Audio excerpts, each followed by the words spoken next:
নমস্কার বন্ধুরা, আজ নীল ষষ্ঠী। আজ সকল মায়েরা নীলের ঘরে বাতি জ্বালাবে তাদের সন্তানের মঙ্গল কামনায়। আজ খুব ভালো দিন, সব সন্তানেরা যেন দুধে ভাতে থাকে, তাই আজ সকল মায়েরা তাদের উপোস করে সেই ব্রত পালন করবে। আজ আমরাও সব নির্জলা উপোস।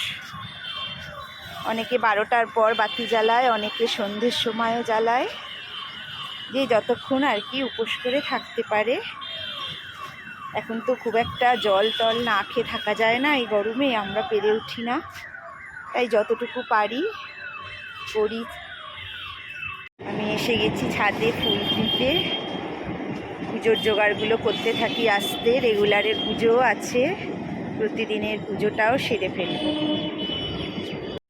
কত টমেটো হয়েছিল, টমেটো এখন শেষ হয়ে এসছে, গাছও মরে গেছে।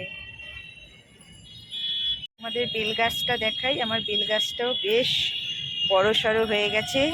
আমি আগের ভিডিওতে দেখিয়েছিলাম একটা ছোট বেল গাছ হয়েছে, এখন কি বড় হয়ে গেছে। প্রথমে গোপাল আর গুরুদেবের পুজো করে নিলাম। পুজো করব তার ফুল সব জোগাড় করে নিলাম। গাছের ফুলগুলো অনেক ছোট ছোট হয়ে গেছে, এত গরম পড়েছে, ফুলগুলো ছোট হয়ে গেছে। তো বন্ধুরা, আমি ঠাকুরকে কী দিয়ে স্নান করাই। এখানে আছে ঘি, মধু, দই, সিদ্ধি, দুধ আর গঙ্গার জল। এই দিয়েই আমি ঠাকুরকে স্নান করাই।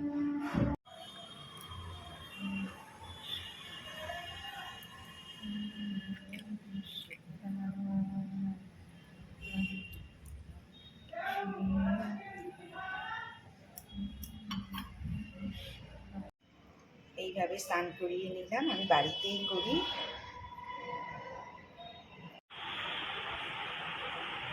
শিব ঠাকুরের প্রিয় ফুল আকন্দের মালা, নীল ফুল, খাবার দিয়ে ঠাকুরকে প্রণাম করে পুজো শেষ করলাম।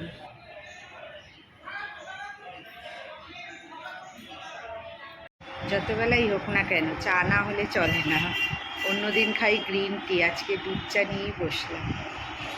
ছেলে আর ওর বাবার জন্য নিরামিষ একটু রান্না করে নিলাম, অল্প করে, ওরা দুজন খাবে। দুপুরে আমাদের সাবু মাখাই চলবে, তাই জন্য ঠাকুরের সমস্ত ফল যা ছিল কেটে নিয়ে দই দিয়ে সাবু মেখে আমরা দুপুরে খাবারটা খেলাম।